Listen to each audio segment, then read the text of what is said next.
Olá, eu sou o Pedro Anderson, jornalista especializado em finanças pessoais, e este é o Vamos a Contas, um episódio bónus, especial, semanal, do podcast Contas Poupança. Respondo às vossas perguntas em áudio que enviaram para o número do WhatsApp 92 775 3737. A sua pergunta é muito importante.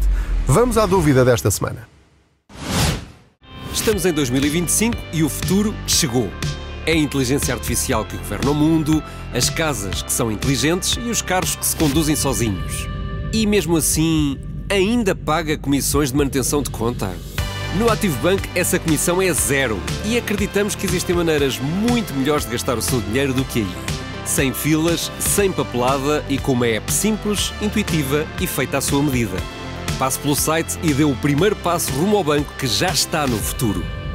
Banco ActiveBank S.A.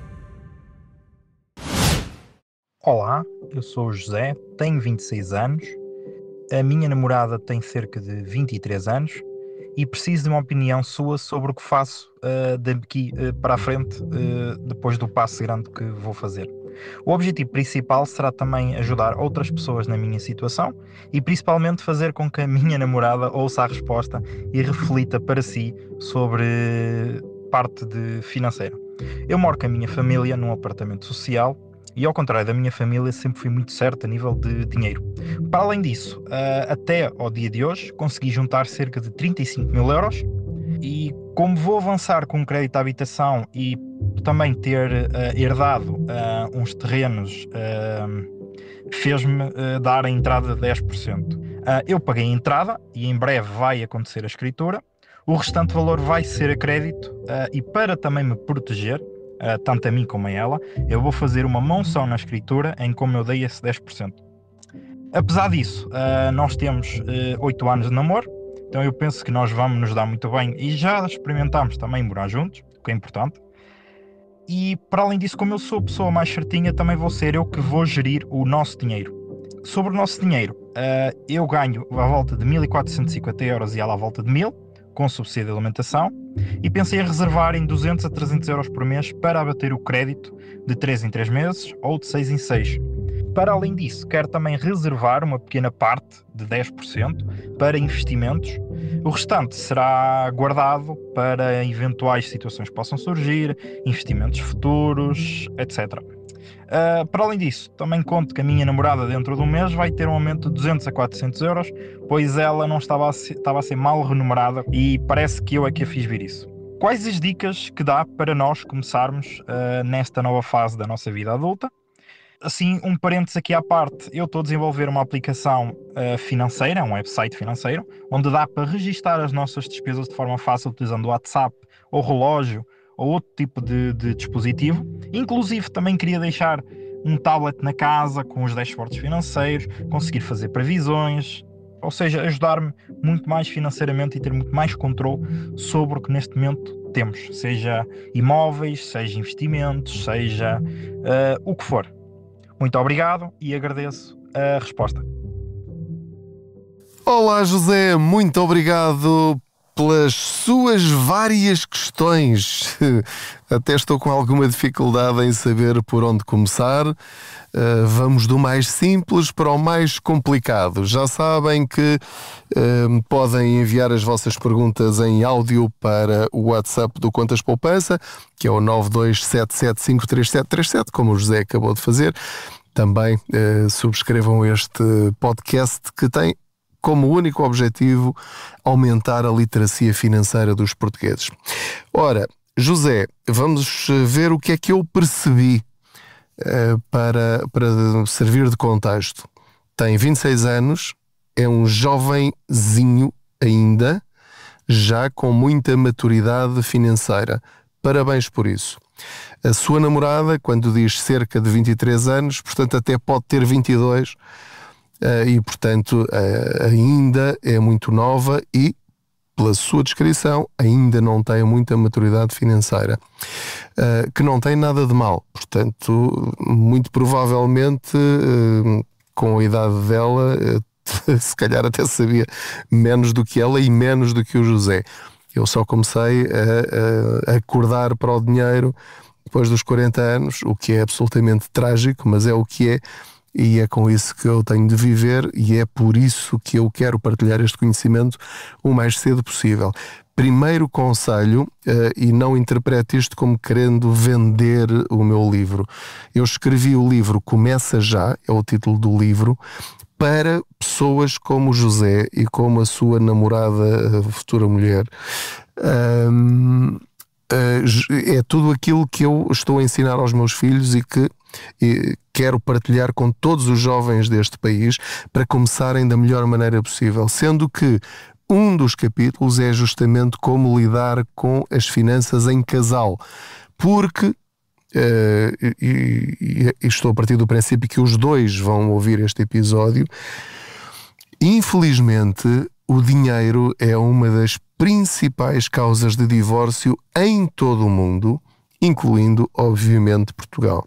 E, portanto, que, independentemente de todas as opções financeiras que vocês façam, que nunca deixem que seja o dinheiro a separar-vos. O dinheiro deve servir para vos unir, ou deve servir para financiar a vossa união, não é? Vocês vejam sempre o dinheiro como vosso amigo e não como algo que vos divida. Portanto, se em algum momento na vossa vida, no vosso casamento ou enquanto estiverem juntos, que o dinheiro nunca seja a razão para discussões ou para divisões ou para terem objetivos diferentes. O mais importante é a vossa relação e não o dinheiro. Dito isto, vamos então agora partir aqui um bocadinho de pedra.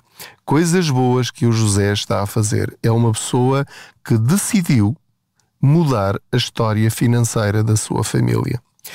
Não conhecendo eu nada sobre isso, nem querendo entrar em nenhuma intimidade, nem do José, nem de qualquer outra pessoa, aquilo que eu vos quero dizer é que conheço muitos casos neste contexto de pessoas que, por viverem com pais ou avós que tinham dificuldades financeiras, acabaram por ficar traumatizados em relação ao dinheiro.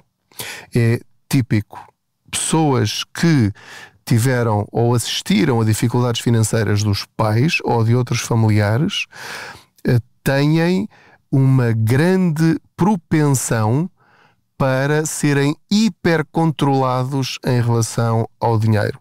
Do tipo, eu não vou, mesmo que não seja consciente, a atitude é: eu nunca vou deixar que isto aconteça comigo e com a minha família. Ora, infelizmente, qual é o erro que se pode cometer nestas circunstâncias? E não estou, obviamente, a personalizar, nem estou a dizer que seja o caso do José, mas devemos todos nós fazer uma autoanálise para tentar perceber se aquilo que eu estou a tentar fazer com o dinheiro, se sou eu mesmo que estou a tentar fazê-lo e tenho uma justificação para isso, ou se há razões emocionais para eu ser hipercontrolado em relação ao dinheiro. Porque há o 8 e há o 80 e nós trabalhamos para uma vida equilibrada em relação ao dinheiro. O dinheiro serve para nos fazer felizes. Não serve para simplesmente ser um objetivo na vida. Acumular dinheiro não é um objetivo que a mim me traga felicidade. Porque no dia em que eu sentir que não estou a gastar dinheiro em coisas que fazem feliz a minha família e a mim, simplesmente com o objetivo de acumular, é porque eu me perdi no caminho. Portanto, o dinheiro é para ser usado para atingir objetivos que nos façam felizes. O dinheiro não traz felicidade, o dinheiro permite-nos comprar coisas, serviços, bens ou experiências que nos trazem felicidade. Esta é a minha teoria pessoal, tão discutível como a vossa, e, portanto, estou apenas a partilhar a minha atitude, que está subjacente a todos os episódios, já estamos a chegar a 400, mas é esta atitude que está subjacente a todas as dicas que eu tento partilhar convosco. Portanto, José, ponto 1. está a fazer aparentemente tudo bem, que é controlar as suas despesas, planear o seu futuro, evitar a 100% os créditos, fez um e liquidou um ano depois, excelente, mesmo pagando penalizações, tenho a certeza que poupou imenso dinheiro, para além da satisfação pessoal, a realização que isso lhe trouxe. Tenho a certeza que esse foi um dos seus momentos de vitória e, aliás, presumo que tenha sido por isso que partilhou essa sua experiência também para ajudar outros. Ou seja, nós sermos livres, independentes, não estarmos presos a créditos é algo absolutamente maravilhoso quando falamos de dinheiro. Porquê? Não apenas por isso, mas porque nos dá a liberdade para fazer outras escolhas com esse dinheiro que ficou do nosso lado. Agora, a questão é, pediu conselhos para que a sua namorada ouça. José, eu vou ser hiper cauteloso em relação a esse seu pedido. Os conselhos que eu vou dar são conselhos genéricos. Eu não sou ninguém para vos dar conselhos, nem a si nem à sua namorada, porque os dois são diferentes e de certeza que vocês gostam um do outro porque são diferentes, porque veem qualidades no outro que eventualmente vocês não têm. Um tem talento para uma coisa, outro tem talento para outra coisa. Aquilo que eu gostava de vos chamar a atenção aos dois, e que está presente no tal capítulo, começa já sobre o casamento. O capítulo tem o tema, tem o título Casamento é um bom negócio? Porque pode ser, quando juntam rendimentos e partilham despesas, obviamente só pode ser um bom negócio. Agora, isto tem de ser gerido de uma forma emocionalmente razoável. Para já acho mal, este mal entre aspas, não me interpretem mal, que seja só um a cuidar das finanças do casal. Não quer dizer que não haja alguém que assuma essa responsabilidade com um peso maior. Acaba por acontecer, é normal. Tanto pode ser ele como pode ser ela. Normalmente até é quem tem mais jeito para lidar com o dinheiro. E neste caso pode ser o José. Mas há um problema quando o outro não partilha da informação e do processo de decisão, que é, vamos imaginar até o pior dos cenários, que é acontecer alguma coisa má. Estou a aplicar a mim próprio.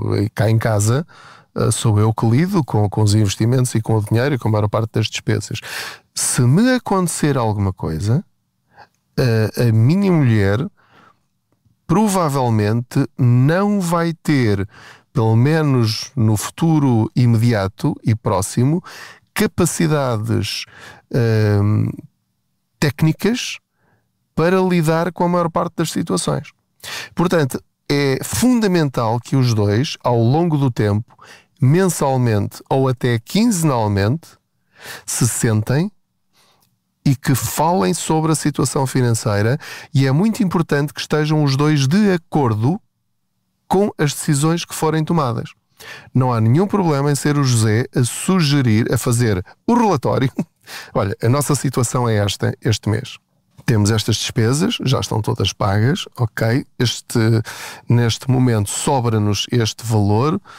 O que é que tu achas? Achas que devemos dar aqui uma ordem automática nesta plataforma para que 10% do valor vá para este produto? Mas que produto é esse? Eu vou explicar-te. Este produto funciona assim, assim, assim. É assim que se compra, é assim que se vende. Portanto, este tipo de conversas devem ser absolutamente normais.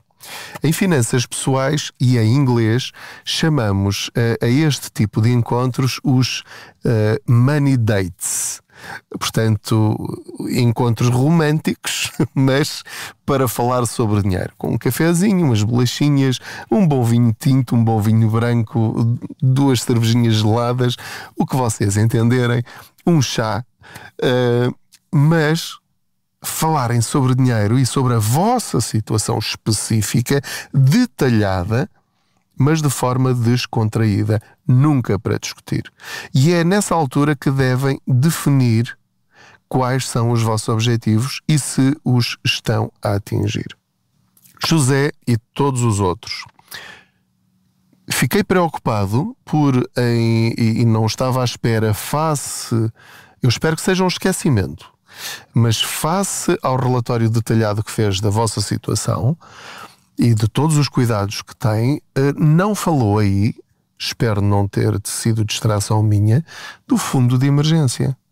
Ou seja, falar em amortizar o crédito à habitação, falar em 10% para investir todos os meses, em várias ferramentas financeiras, numa hiperorganização que tem com o tal programa informático e o tablet, etc. Mas não falou do fundo de emergência. E, face às vossas despesas, portanto, pedindo 188 mil euros de crédito, eu presumo que vai ter uma mensalidade de crédito à habitação a rondar os 800 euros, 800, 900 euros. Portanto, à volta disso. Enfim, depois depende do prazo, etc. Deu 10% como entrada, muito bem. Portanto, consegue baixar aí um bocadinho.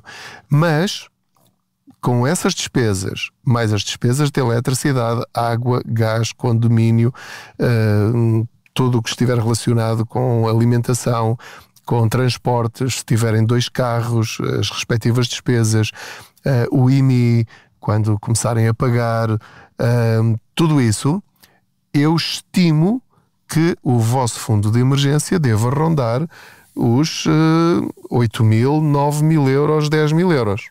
Ok? Esse será um fundo de emergência robusto.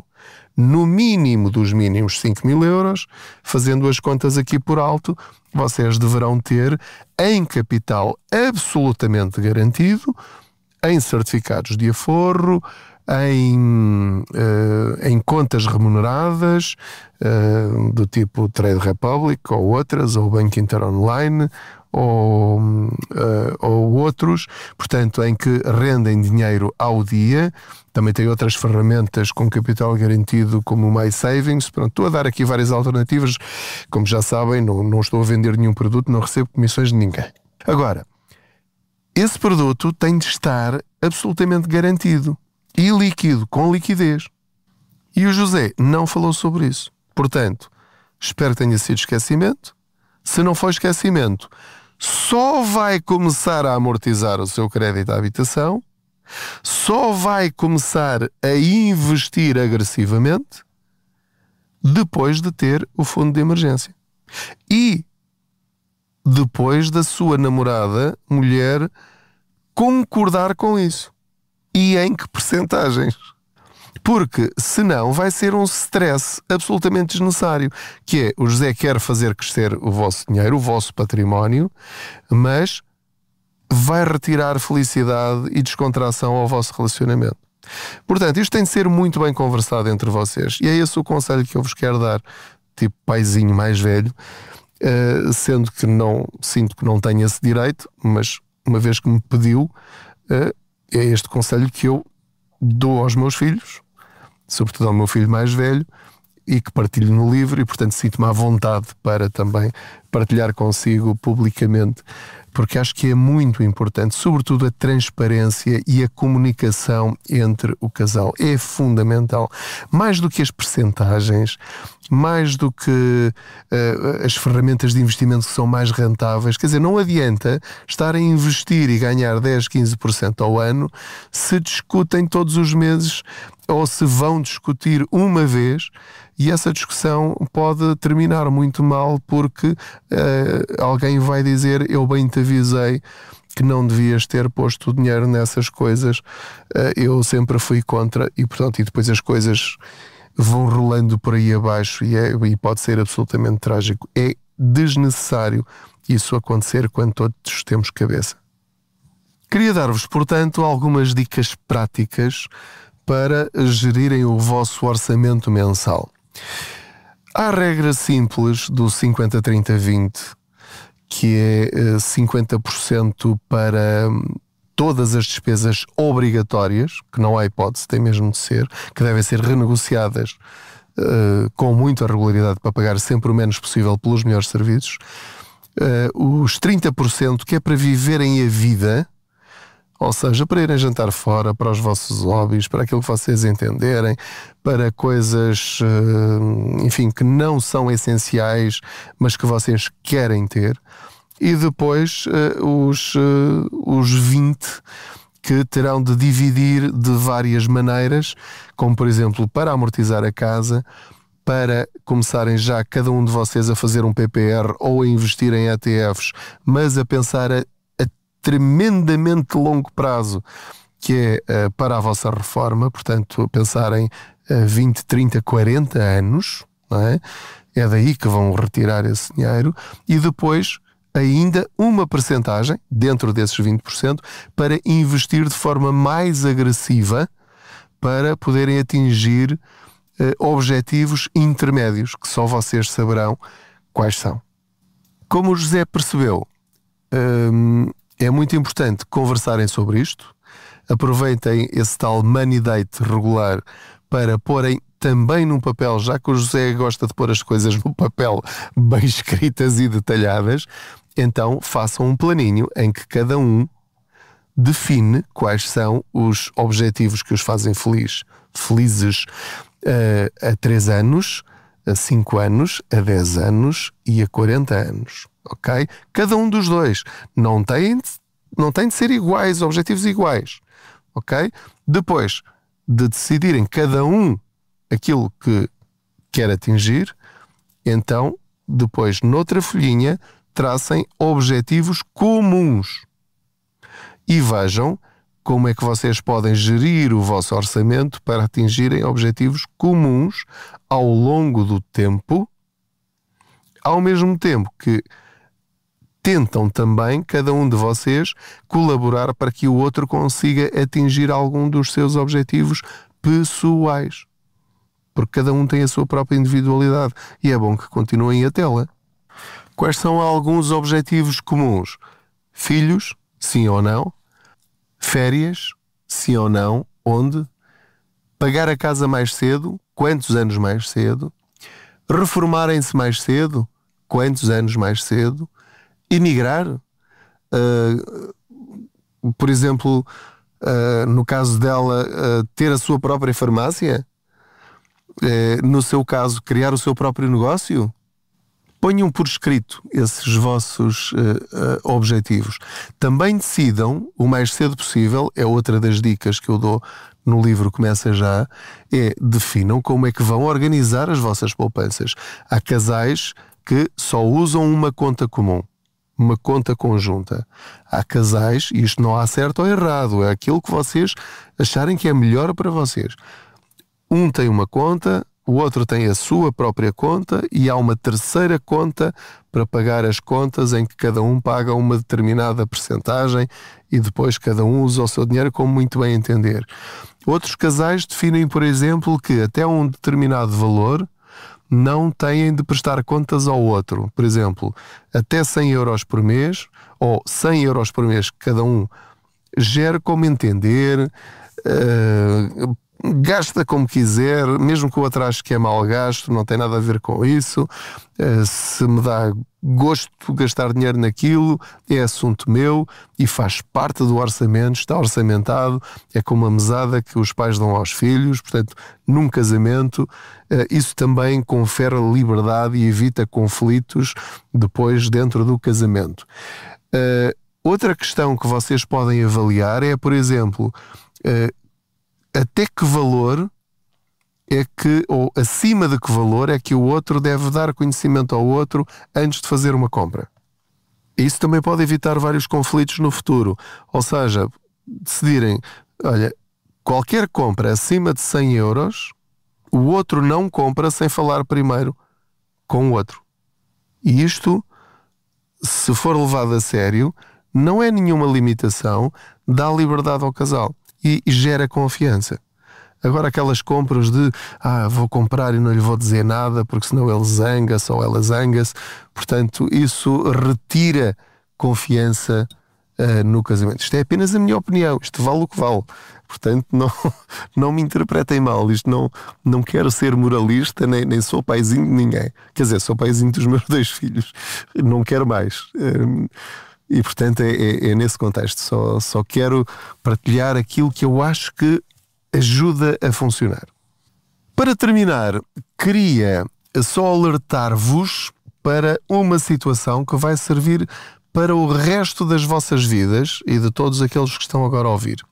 Achei engraçado mencionar que ela brevemente vai ser aumentada. E vai ser aumentada num valor razoável, entre 200 e 400 euros, o que quer dizer que vai, na prática, ficar a ganhar tanto como o José. Vão os dois ter um salário equiparado. Ao longo do tempo, um ou outro podem vir a ser aumentados e pode haver discrepâncias, e isso não tem nenhum mal. Pelo contrário, quem me dera que a minha mulher ganhasse sempre mais do que eu. Era um excelente sinal. Mas nem é por aí que eu quero ir. Há um grande perigo quando falamos de finanças pessoais, quando somos aumentados, que é o lifestyle inflation. Inflação do estilo de vida, assim numa tradução um bocadinho literal, enfim, mesmo relacionada com a expressão inglesa, que é quando nós passamos a ganhar mais, é normal e o nosso cérebro engana-nos muito facilmente, levando-nos a gastar mais do que esse aumento. Porque achamos que já podemos viver de uma determinada maneira que antes não podíamos. Então, muito cuidado com isto, que é, sempre que forem aumentados, tentem manter o vosso nível de vida desde que seja confortável.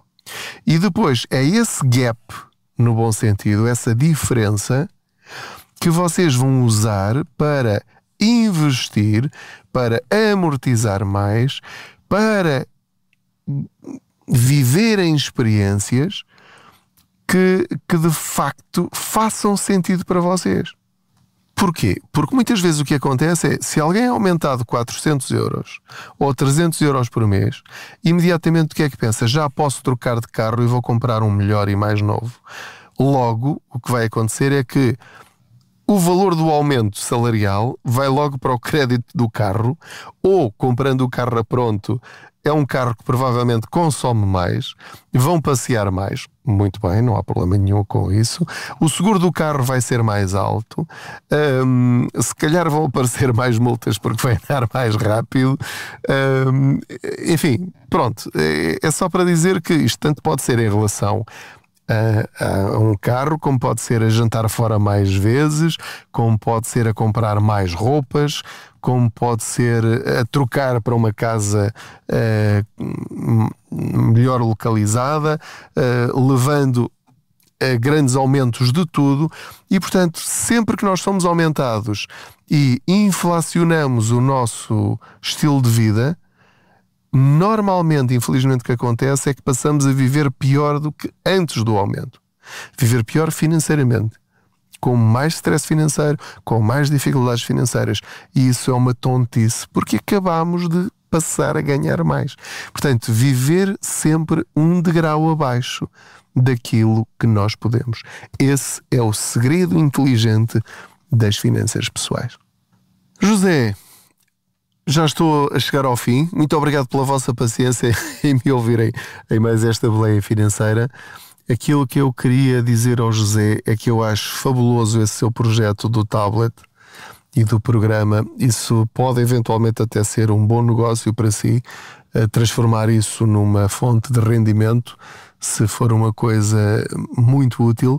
Mas um alerta: muito cuidado para não sufocar a sua vida financeira. É bom manter as coisas sob controle, é bom definir objetivos, é bom saber se os estamos a atingir ou não, mas atingir objetivos financeiros não é não devia ser o nosso principal objetivo de vida. Há muito mais coisas para além do dinheiro e espero que o José entenda a minha intenção ao dizer isto. É apenas um alerta. Faça isso tudo, mas de uma forma equilibrada e sem tentar convencer a sua parceira a ser igual a si. A convivência saudável está nas diferenças entre as pessoas e ela ganhará se conseguir perceber as vantagens de ter esse controle financeiro, e o José ganhará por perceber que se calhar temos de ser flexíveis em determinadas circunstâncias, porque há coisas que são mais valorizadas por outras pessoas que não apenas o dinheiro. Estas observações, que são apenas isso, servem para todos nós. Todos nós.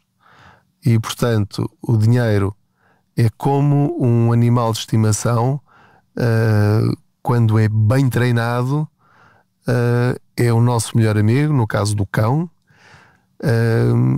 Um cão que não é bem treinado pode causar-nos problemas. E o dinheiro é assim.